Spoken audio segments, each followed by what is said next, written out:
मूल वेतन है वह प्रतिमाह 10 लाख रुपए होता है। इसके अलावा सांसदों को दैनिक भत्ता भी 2000 रुपये मिलता है, यानी कि प्रत्येक दिन का भत्ता 2000 रुपये उन्हें मिलता है। क्षेत्र भत्ता भी मिलता है, 70,000 रुपये प्रतिमाह मिलता है, निर्वाचन के क्षेत्र में मिलता है। और सांसदों को कार्यालय व्यय भत्ता भी मिलता है, यानी कार्यालय को चलाने के लिए 60,000 रुपये प्रतिमाह मिलता है।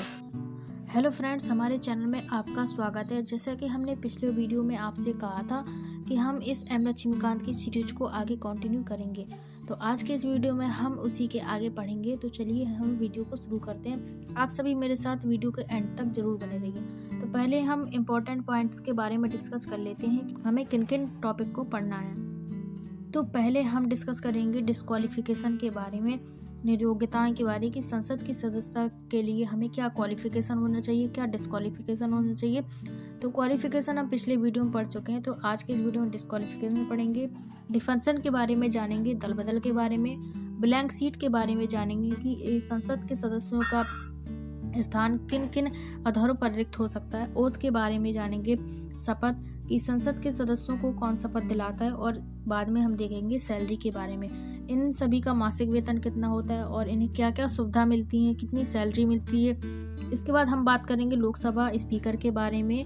इसके बाद हम बात करेंगे नेक्स्ट टॉपिक पर लोकसभा डिप्टी स्पीकर यानी उपाध्यक्ष के बारे में। तो हमें इन सभी टॉपिक पर हम आज की इस वीडियो में डिस्कस करेंगे। तो चलिए वीडियो को आगे देखते हैं और हम पढ़ते हैं डिस्क्वालिफिकेशन के बारे में। इस संसद के सदस्य बनने की क्या क्या शर्त हैं। तो पहली शर्त है यहाँ पर कि वह पागल अथवा दिवालिया नहीं होना चाहिए, वह लाभ के पद पर नहीं होना चाहिए। लाभ का पद इन द सेंस कि वह सरकारी पद पर नहीं होना चाहिए, जैसे कि टीचर। वह MP MLA हो सकता है। संविधान ने इस MP और MLA को लाभ का पद नहीं बताया है, जबकि इसे कहा गया है कि यह सेवा का पद है। इसके आगे देखते हैं तो उसे किसी अपराध में 2 वर्ष या उससे अधिक की सजा न हुई हो। ये 1951 के जन प्रतिनिधित्व अधिनियम के तहत किया गया है। जैसे कि अभी आपने देखा था कि राहुल गांधी जी हैं, उनकी जो सदस्यता है वह रद्द कर दी गई थी। वह इसी आधार पर रद्द की गई थी क्योंकि इन्हें 2 साल से अधिक सजा हो गई थी। 2 साल की यदि सजा हो जाती है तो उसके आधार पर वह डिस्क्वालिफिकेशन हो जाता है। तो इसी आधार पर राहुल गांधी जी को उनकी जो सदस्यता है वह रद्द हुई थी। इसके बाद हम देखते हैं उसे इनमें छुआछूत, दहेज व सती प्रथा जैसे अपराधों में भी ना पाया गया हो। इस आधार पर भी वह डिस्क्वालीफाई हो जाएगा। वह भ्रष्टाचार के मामले में भी दोषी ना पाया गया हो, नहीं तो यदि वह पाया गया तो वह संसद का सदस्य नहीं बन सकता है। उसे रिश्वतखोरी के मामले में भी दंडित ना किया गया हो, नहीं तो इस आधार पर भी वह संसद का सदस्य नहीं बन पाएगा। तो ये कुछ इंपॉर्टेंट पॉइंट हैं जिनके आधार पर वह डिस्क्वालीफाई हो जाएगा संसद के सदस्य बनने के लिए। इसके बाद हम देखते हैं आगे हम पढ़ते हैं डिफेंशन के बारे में, यानी दल बदल के बारे में। दल बदल के आधार पर भी संसद के सदस्य की जो नियोग्यता है वह घोषित हो सकती हैं। यदि दल बदल पाया गया तो उस आधार पर भी संसद की सदस्यता रद्द हो जाएगी। तो इनमें 4 कंडीशन है। तो पहली कंडीशन है कि अगर वह स्वेच्छा से, वह अपनी इच्छा से राजनीतिक दल का त्याग करता है, जिस दल पर उसे चुना गया था, जिस टिकट पर उसे चुना गया था, उस आधार पर उस पर दल बदल लागू होगा। दूसरी कंडीशन है कि अगर वह अपने राजनीतिक दल द्वारा किसी निर्देशों के विरुद्ध सदन में मतदान करता या नहीं करता, जैसे कि किसी राजनीतिक पार्टी ने उसे कहा कि मतदान करना है, यदि उसने उस पार्टी का निर्देश नहीं माना तो इस आधार पर भी दल बदल घोषित हो जाएगा। तीसरी कंडीशन है कि अगर वह निर्दलीय चुना गया है और आगे चलकर वह किसी दल या पार्टी में शामिल हो जाता है तो उस आधार पर भी दल बदल होगा। इसके बाद चौथी कंडीशन है दल बदल में कि अगर कोई नामित या निर्देशित व्यक्ति है, वह 6 महीने के बाद किसी राजनीतिक दल में शामिल हो जाता है तो उस आधार पर भी दल बदल घोषित हो जाएगा।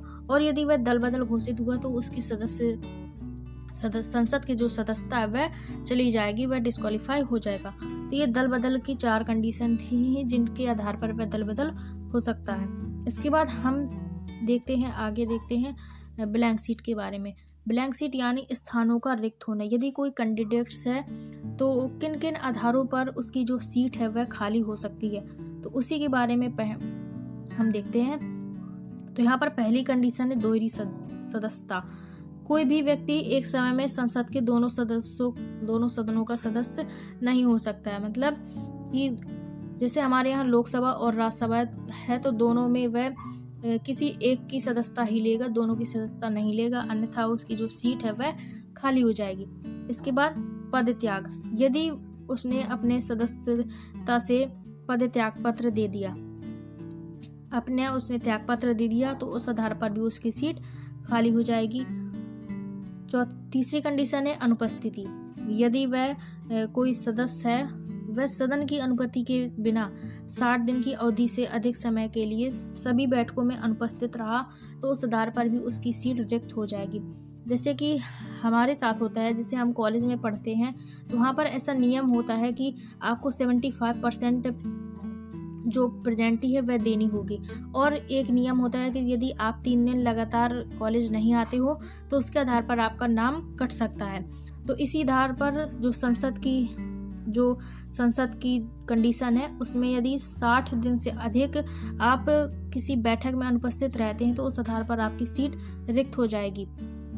चौथी है कंडीशन निर्योग्यता, जो संविधान में अभी हमने पीछे पढ़ा है निर्योग्यता, तो उन आधार पर यदि आप निर्योग्य साबित हो जाते हैं तो उस आधार पर भी आपकी सीट खाली हो जाएगी। इसके बाद कुछ अन्य स्थितियां भी हैं, जैसे कि न्यायालय चुनाव को अमान्य या शून्य करार देता है। जो न्यायालय है वह माने ही ना कि चुनाव सही तरीके से हुआ है तो उस आधार पर भी सीट खाली हो जाएगी। यदि वह सदन के द्वारा निष्कासित कर दिया गया हो या उसे निकाल दिया गया हो तो उस आधार पर उसकी सीट खाली हो जाएगी। तीसरी कंडीशन इसमें है कि यदि वह राष्ट्रपति और उपराष्ट्रपति चुन लिया गया हो तो उस आधार पर उसकी सीट खाली हो जाएगी। यदि वह किसी राज्य का राज्यपाल बना दिया गया हो तो उस आधार पर भी उसकी सीट खाली हो जाएगी। तो ये कुछ कंडीशन है जिनके आधार पर किसी सदस्य संख्या की सीट किस तरीके से खाली होती है, तो ये हमने यहाँ पर देखा। तो हम देखते हैं ओथ यानी शपथ। तो शपथ कौन दिलाता है, तो वह राष्ट्रपति दिलाते हैं। तो संसद के प्रत्येक सदन का प्रत्येक सदस्य अपना स्थान ग्रहण करने से पूर्व राष्ट्रपति या उसके द्वारा इस कार्य के लिए नियुक्ति या व्यक्ति के समक्ष शपथ प्रतिज्ञा लेता है और उस पर हस्ताक्षर भी करता है। तो प्रतिज्ञा क्या क्या लेता है इसमें हम देखते हैं।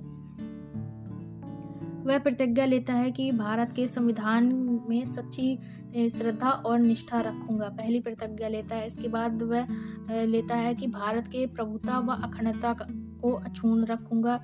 इसके बाद तीसरी कंडीशन में लेता है अपने कर्तव्यों का श्रद्धा पूर्वक निर्वहन करूंगा। और इसके बाद वह यदि उसने शपथ के बिना, यहाँ पर है कि इम्पोर्टेंट पॉइंट, यदि वह शपथ के बिना कोई भी सदस्य सदन में नहीं बैठ सकता है और ना ही मतदान दे सकता है। तो ये शपथ का प्रावधान है जिसमें कि जो सदस्य हैं उन्हें शपथ कौन दिलाता है, वह राष्ट्रपति शपथ दिलाते हैं।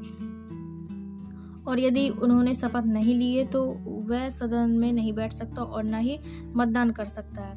ये सारे हमने इम्पोर्टेंट पॉइंट एम लक्ष्मीकांत की बुक से पिक किए हैं यहाँ पर। तो यहाँ पर आप ये नहीं कह सकते कि ये एम लक्ष्मीकांत नहीं है, ये एम लक्ष्मीकांत के साथ हम फॉलो कर रहे हैं। तो अब देख लेते हैं सैलरी या भत्ते के बारे में हम देख लेते हैं। तो हमारे जो भारतीय संसद के सदस्य हैं उनका जो मूल वेतन है ये कई तरह के होते हैं और कई तरह के भत्ते और सुविधाएं मिलती हैं इन्हें।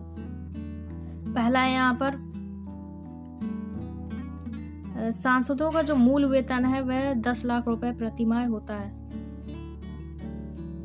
तो उनका जो मूल वेतन है वह प्रतिमाह 10 लाख रुपए होता है। इसके अलावा सांसदों को दैनिक भत्ता भी 2000 रुपए मिलता है, यानी कि प्रत्येक दिन का भत्ता 2000 रुपए उन्हें मिलता है।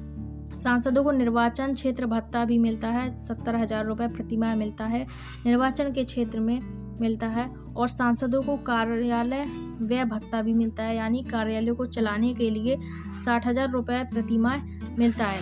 इसके बाद सांसदों को टेलीफोन के लिए सालाना 1.5 लाख रुपए फ्री कॉल के लिए मिलता है। जैसे कि कहीं भी संसदीय समितियां होती हैं वहाँ पर जाना होता है तो इस आधार पर उन्हें ये सारी सुविधाएं मिलती हैं। तो दोस्तों यहाँ पर क्या सुविधा है, दोस्तों हर जगह बस पैसा ही पैसा, मौज ही मौज। और एक हम और आप हैं लोग हैं जहाँ पॉकेट मनी के नाम पर सिर्फ समोसे खाने का ही पैसा मिलता है। आगे देखते हैं। तो यहाँ पर हमने देख लिया इसके आगे हम देखते हैं सेवानिवृत्त सांसदों को न्यूनतम 25,000 रुपये प्रति माह पेंशन के रूप में दिया जाता है। यदि वह सांसद एक दिन के लिए भी चुना गया है तो उसे पेंशन मिलती रहती। ऐसा नहीं है कि 5 साल के लिए उसने काम किया हो तभी उसे पेंशन। सांसदों को यात्रा भत्ता भी मिलता है और हमें जो कॉलेज के ही चक्कर लगाते रहते हैं घूमने के लिए तो कोई पत्ता भी नहीं देता। इसके आगे पढ़ते हैं दोस्तों। इसके आगे सांसदों को किराए से मुक्त सरकारी आवास भी मिलता है।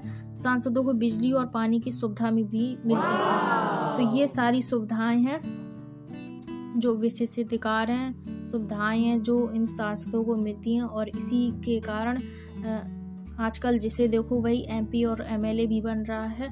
तो ये सारी सुविधाएं किन्हें मिलती हैं? सांसद के सदस्यों को मिलती हैं। इसके आगे इन सदस्यों को कंट्रोल करने के लिए कोई ना कोई तो होना चाहिए सदन में। तो इसी के लिए होता है लोकसभा स्पीकर। स्पीकर होते हैं जो सभी संसद के जो सदस्य उन्हें कंट्रोल करते हैं। तो लोकसभा में कौन होते हैं? तो लोकसभा में होते हैं पीठासीन अधिकारी, उन्हें कहा जाता है। लोकसभा में होते हैं अध्यक्ष और उपाध्यक्ष।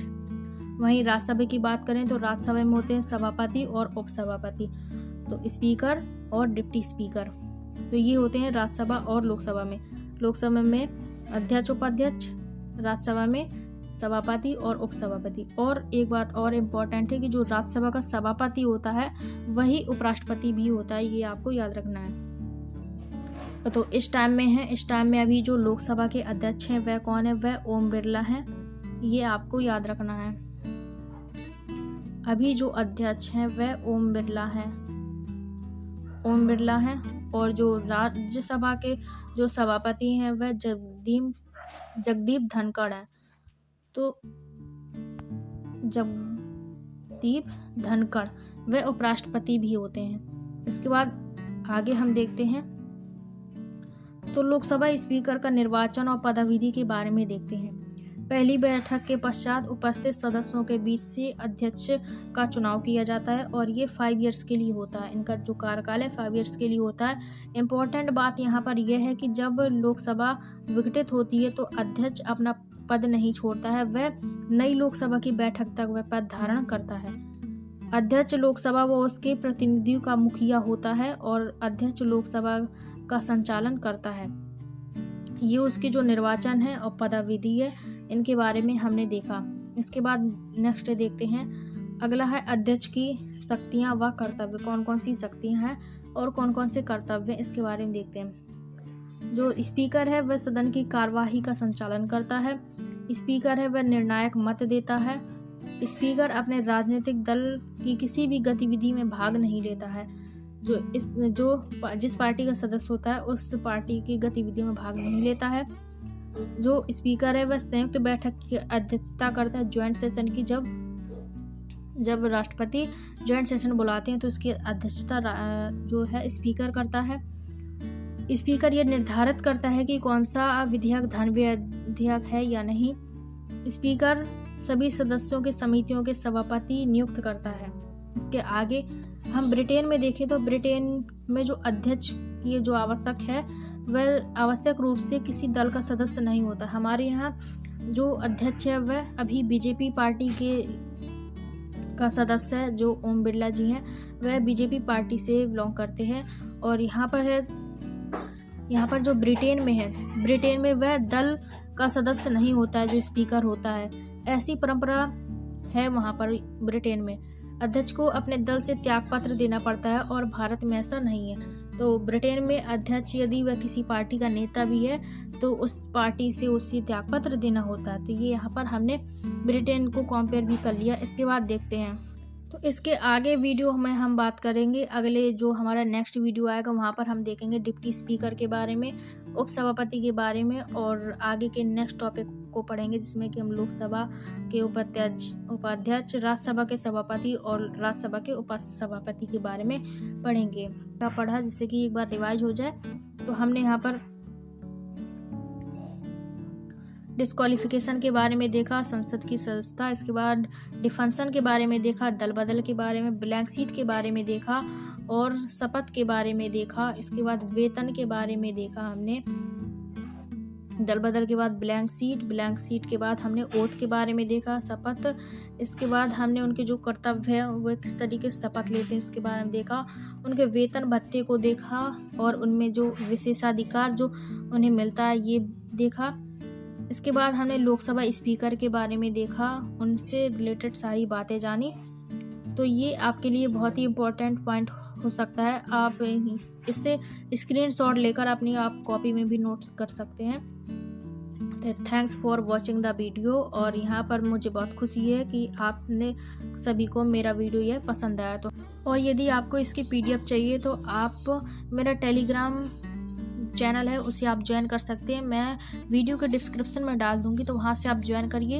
इसके बाद ये PDF आप ले सकते हैं जिसके कारण आपको नोट्स नहीं बनानी पड़ेंगी। इस PDF के आधार पर भी आप पढ़ सकते हैं। वीडियो में तब तक के लिए धन्यवाद। Thank you so much and जय हिंद।